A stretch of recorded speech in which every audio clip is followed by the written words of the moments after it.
Hello, good evening, welcome to our live broadcast.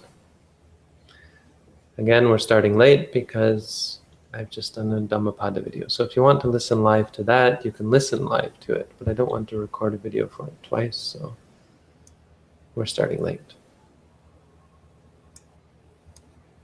If you wanted to get from the beginning, you should go to meditation.sirimangalo.org, and that's where we have our live group. That's where you can ask questions as well. And you'll have an audio feed through the whole of the broadcast, including the Visuddhimagga, including the Dhammapada teaching. So, a couple of announcements, right? At least one. That today we had 10 people come to our weekly meditation group, which is more than usual.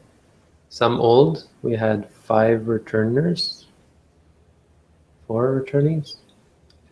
Yeah, 4 old, 6 new. And we're planning on putting up posters.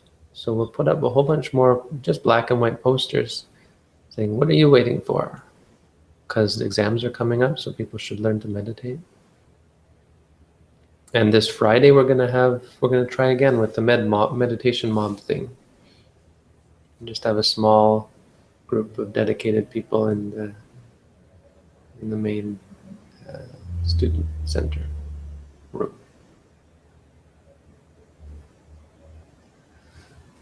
I think I had another announcement. Robin, do you have any more announcements? No, not until we get a little more information maybe on the children's home in Florida. Right, so we're working on that. We have a meditator coming to stay, Vanessa, who is an old meditator friend, fairly old, from Sri Lanka. She came to Sri Lanka. She's from Europe. Don't ask me which country. I want to say Austria, but I can't remember. She'll be here Saturday. She just emailed me or messaged me or something, asking if she needed to bring white clothes. And no, we're not requiring white clothes. Maybe we should, but we're not. Maybe we should talk about that.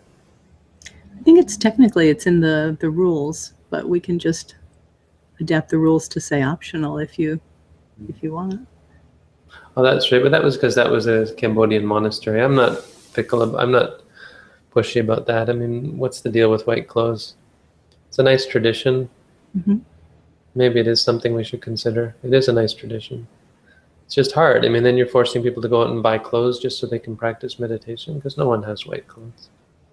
It was more of a thing in India because that was accepted, and finding white clothes was not difficult, I think.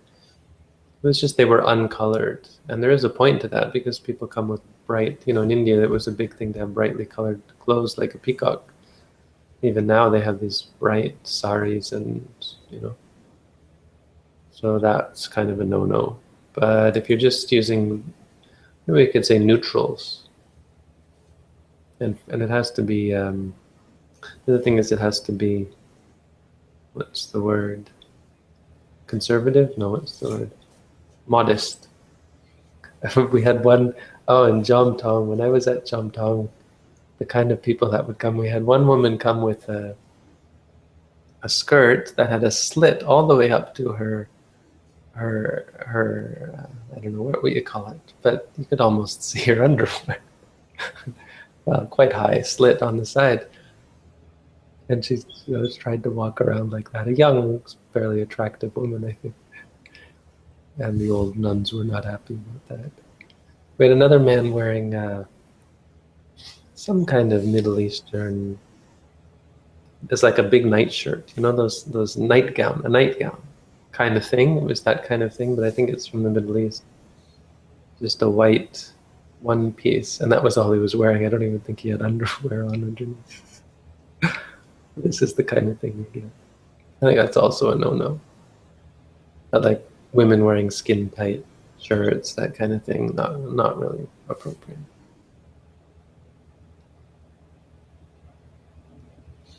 When I was in Manitoba, when it was hot, really hot in the summer, And I had one meditator staying with me, and she wore shorts that were just above the knees. They were actually quite long shorts. And people got really upset about that. And I was kind of thinking, it would be nice if she was wearing pants, but it was so hot that I never said anything. And it actually became a bit of an issue. People were not happy about it. Traditional Buddhists were not happy. But in Canada, who thinks twice about cargo shorts, right?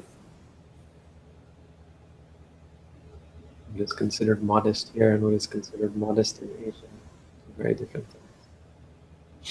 Not that there's not a point there, because showing your legs off is showing your legs off. There is potential.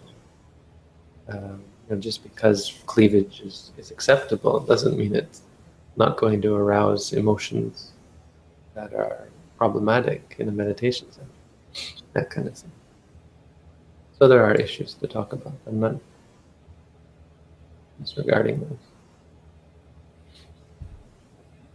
But yeah, so we'll have Vanessa will be here. And then we have a man named Timo coming, hopefully. There was another man, John, who was supposed to come, but I think he's got problems with visas. We had our first graduate, I forgot to mention, yesterday. Not quite graduate, but the first person to go through the entire online course. It means he's not finished. He still has to come here and finish the course. But that's the thing, is he now has to come here and finish. So that's a landmark of sorts. Sort of. Madonna. Yeah, so his slot is available. If you notice, I think he's taken himself off, has he? I'm not sure. When was that? That was yesterday, right? Yeah, so yesterday there's a Tuesday slot available now. Yes. But he's already planning to come up here to finish the course next January, maybe, in January. Actually, it looks like there are 3 available now. So if anyone is looking, there's 3. Yeah, if somebody wants to start this online course, we'll have to see. We'll have to get some feedback as to how useful it is. People seem to be getting benefit from it. It's not the same as doing an intensive course, or not the same as being in the presence of meditators and being with your teacher, that kind of thing. But it's what we got. It seems to be useful. Just having that, just having someone to prod you and to remind you, and hanging over your head, I've got to meet with my teacher, so I better meditate.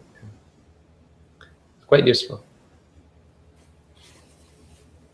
Maybe good preparation for going to do the last part in person. Yeah, I'm skeptical.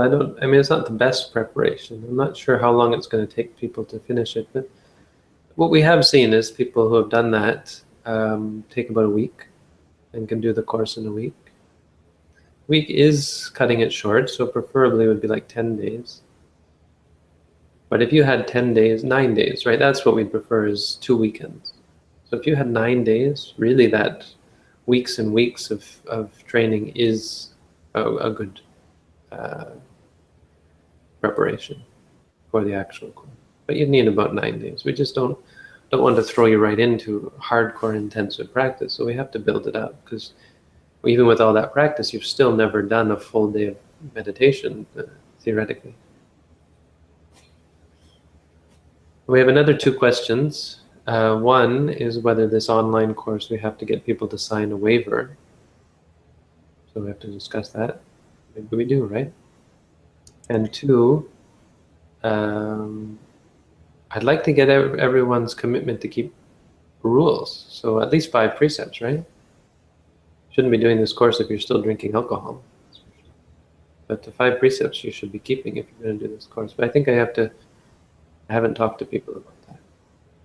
That's my bad. I should have. Maybe from now on I'll ask everyone, I'll remind everyone, okay, I'm starting something new. But what about the waiver, Robin? Well, we were discussing that, and currently we put on the website the center rules for when you're there in person. Mm-hmm. And also some frequently asked questions, and more so geared toward the residential part of it. But there's also a meditator application and waiver, again geared toward the residential. But there was discussion about maybe it would be good to have the online meditators sign that as well. Maybe I'll ask my father what he thinks. He's a lawyer. Sure. Yeah, and he's very concerned with those sorts of things. I remember we were trying to play paintball on his land, and he wouldn't let us, or he almost wouldn't let us because, liability. It's a big thing, liability. Anyway, that's a bunch of boring stuff. Does anyone have any questions? Yes. Bhante, will you be doing anything in Florida? Which part will you be staying in? I'll be in Tampa area. Dunedin is where I'll be staying. But yeah, we'll be doing at least a one-day course at the Florida Buddhist Vihara. It's on their website. So if you go to the Florida Buddhist Vihara website, I'm pretty sure they've got an event. And don't ask me which day because I forget. I can link that post.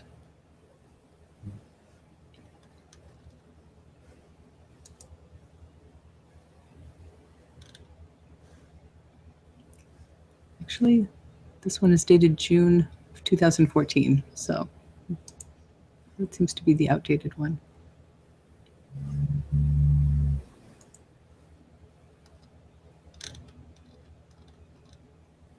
Oh, here's the one. December 26, 2015. 26th, so Boxing Day.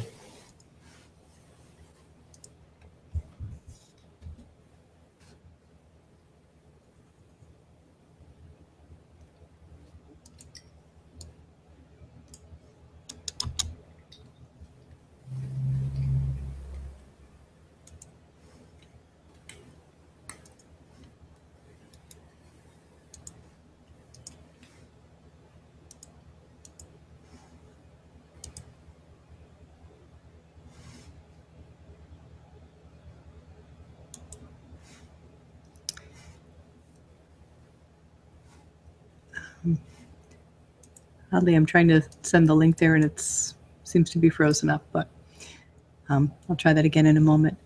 Hello, Bhante. Although we are encouraged to ask questions and talk about our problems, and of course we all experience various problems or difficulties, but I'm interested to know, as you are a very experienced practitioner, are there any parts of the practice that you still find difficult? Brilliant Dhamma talk as usual. I don't really talk about my own practice. Sorry.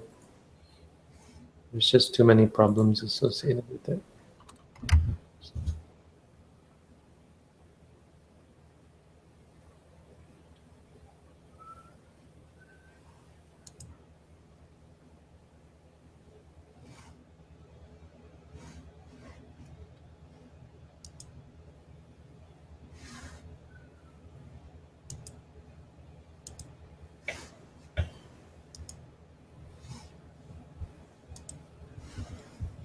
I seem to be having a little trouble with my meditation website here. It's frozen up. I'm just going to grab my phone.